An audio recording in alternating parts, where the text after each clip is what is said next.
So, too young to be politically matured or too much drama for the very beginning of his term? Why he's going through this roller coasting of approval rating? Let's go to Professor Sonntag first. Yes, I don't think it's so much of a roller coasting, actually, and I don't think it's a question of maturity.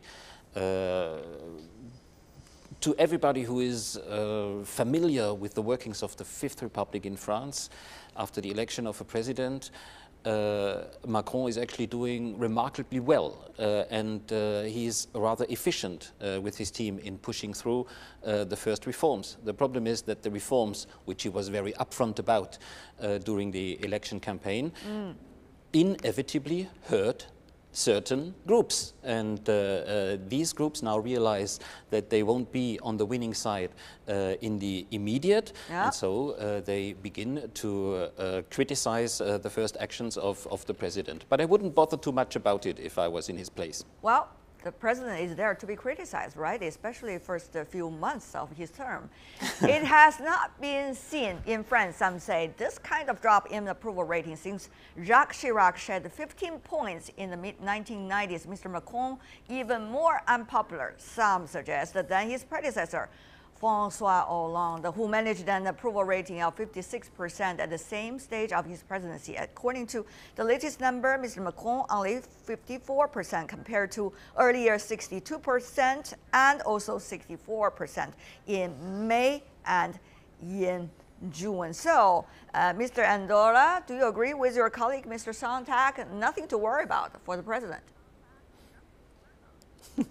Well, in part, yeah, I agree. I would be more cautious because we have a small sample size here. After all, Mr. Macron has been in office for only 3 months, which is, 5% of his term. So we have to be cautious not to draw any definitive conclusions. But I think, yeah, it is quite normal to see his approval rating dropping.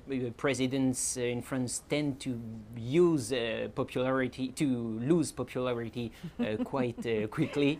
And let's remember that also Mr. Macron's election was more the result of a tactical maximization of a favorable political landscape rather than a surge in popular support for him. So it could also explain this more rapid than usual reversion to the mean in his popular ratings. Mr. Gros, you have already heard the other two gentlemen. They are rather belonging to the camp of honeymooners, in a way. Give the president more time. Let him flex his muscles in order to achieve something, if he could ever. Mr. Gros, what is your opinion, particularly domestic economic agenda? President has only a limited period of time during which he can really push for large changes. And that is exactly at his mandate. So if he thinks long term, he will say, damn the torpedoes, I don't care about my approval ratings for the first 2 years. The key thing is that I get my key reforms through. And it seems that he will succeed in reforming the labor market, which presidents before him have not been able to. So I think this is a sign that maybe he's really at work and he wants to try to achieve something. However, one thing is clear, that outside France, in Europe, his strength on the European negotiation table will depend also on his approval ratings, because people from the outside don't know the details of French politics, but they read the newspapers, they read the approval ratings, and if Macron has very low approval ratings, then he might not be taken very seriously in Brussels. I see. Mr. Anndorra, you know, he's trying to do several things all at the same time. You know, the pension, the labor, try to reduce the cost and the pension spending of the nation. Secondly, to reduce the defense spending of the nation as well. That's likely to, in a way, disturb the interests of quite some in the country, different camps. So Mr. Macron, even though he comes up with a lot of popularity in order to win the presidency, but that only happened during the campaign time. Can he sustain as a politician to do unpopular things, as Mr. Gros just suggested, for 2 years. Well, he's not French, so he doesn't care. But what about the French people themselves? Mr. Gros, no offense. Yeah. No, first, I think precision would be that he talked about doing all these things you just mentioned, but for the moment, his main focus is the labor reform, which is underway right now. And I think we'll have a clearer picture in September when the labor reform will become the real focal point of the debates. If the demonstrations grow and his popularity continues to drop, then he can be in difficulty. But I'm not sure it would deter him to reform, because after all, it was Mr. Hollande's path. And well, he spent most of his term with 20% approval and was not re-elected. Right. So we'll see how it goes. Mr. Sonntag, is that the good reasoning that President Hollande, or rather, shall I say now, Macron, should continue with that path, because his predecessor has much lower numbers, so he's having a pretty good start doing comparison.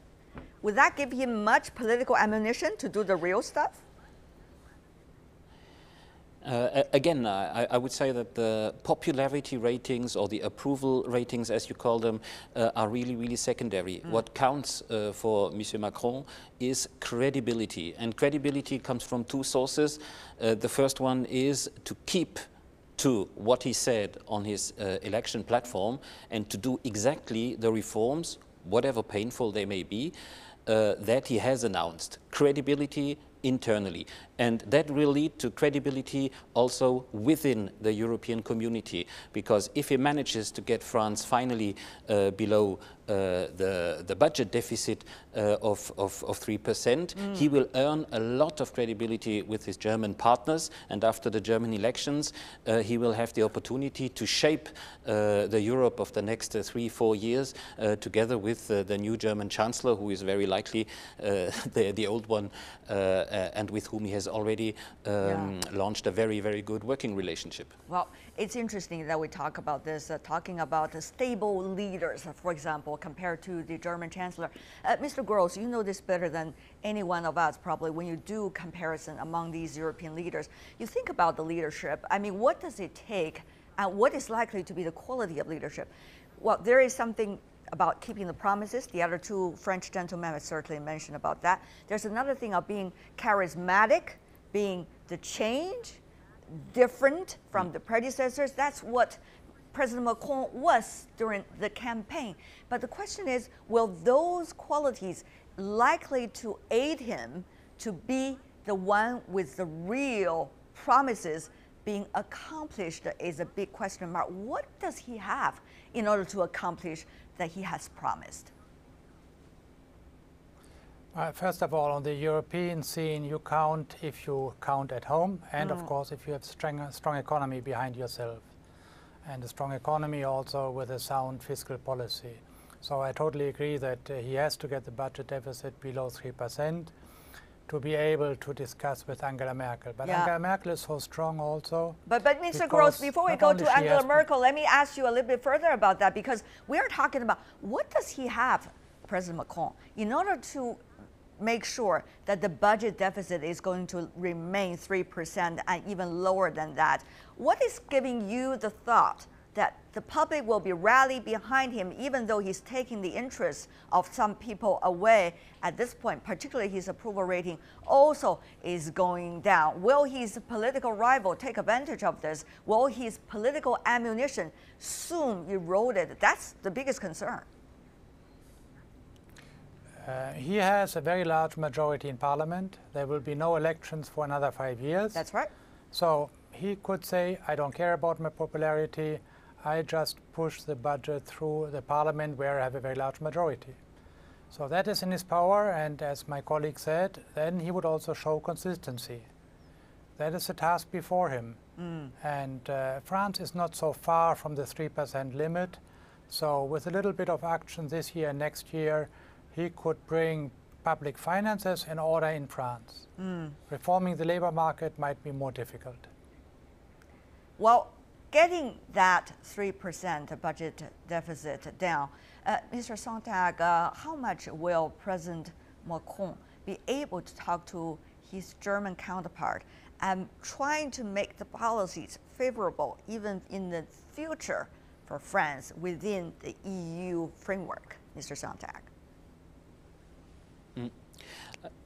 I must admit that I'm relatively optimistic about the chances of President Macron to get the oft-quoted Franco-German engine running again. Okay. There is a window of opportunity, I would say, after the German elections, with two pretty charismatic leaders well in place and with a good understanding between the two of them. And if he gains that credibility that I mentioned and that Daniel Gros also talked about, then he will be able to be a real partner to the Germans, and that's essential in the German perspective. In a caricatural way, you could almost say that approval ratings of Macron in Germany are actually more important than approval rating of Macron in France at home. Because as Daniel said, at home, he is not in danger. He has a large majority and he can push his reforms through if he has the stamina and the energy to hold fast against the problems that will arise in September, October, the big protests, etc. It's very important that he's taken seriously by the European partners, and the most important of the European partners for him is obviously the Federal Republic of Germany. So I'm relatively optimistic. If not now, when? I mean, neither Sarkozy nor Hollande had the means to really get the Franco-German tandem going again. But Monsieur Macron, he's definitely in a position to do so. Well, and he has strongly focused on it, also with regards to certain human resources that he has put into place. Mr. Anndorra, you are not mattering anymore, according to Professor Sonntag. The French voters, or rather the German voters, are the most important for President Macron. Yeah, I don't really agree with that. Well, first, I agree with the fact that popularity ratings are not important right now because there is no big elections coming next year. But in 2 years, there will be the European elections, and then there will be the regional, and then the local elections, and then again the presidential elections. And academic research shows clearly that popular ratings are one of the best predictors of electoral success. So I think Mr. Macron will care definitely about his approval rating, but later. And for the moment, as we said, he seems to be focused on the job of governing and reforming. There is indeed room to be optimistic because economic planets seem to be aligning. Okay. Unemployment is beginning to decrease, but again, we'll see. There is more scenarios than only the optimistic one. You know, Mr. Gros, it is no secret that Germany is this reluctant leader in Europe right now. It wants France to grow as much as possible under this new President Macron. But the question really is, what if it happens? I mean, President Macron entertaining his American counterpart. We all remember those scenes very well, all the handshakes and everything, the drama as well, personality. But this will not the real leadership. The real leadership is about the economy. The real leadership is about the politics, particularly given the Brexit. We all know this. But the question is, Mr. Gros, once France is getting somewhere, will this German-France relationship really likely to give Europe a boost, or it is likely going the other way? Because once you have politicians with another personalities, that's likely to go any direction, Mr. Gros. I would say the stronger France becomes, the stronger also the Franco-German couple will become, and the stronger Europe will become also as well. Not so much, I think, in the economic sphere. I don't think there will be a very big change to the way the euro area is governed. We won't have a European finance minister. We might have a few more changes to our banks, but that's about it. but it's in the area of security and of defense that there could be much bigger changes.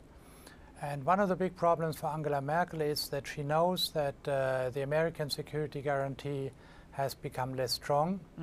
She wants to strengthen the European pillar, and she's actually willing also to spend more. But in Germany, she can spend more on defense only if she can tell the German public that she is doing it for Europe, together with the other Europeans, together with France. And that's why she needs a strong Macron.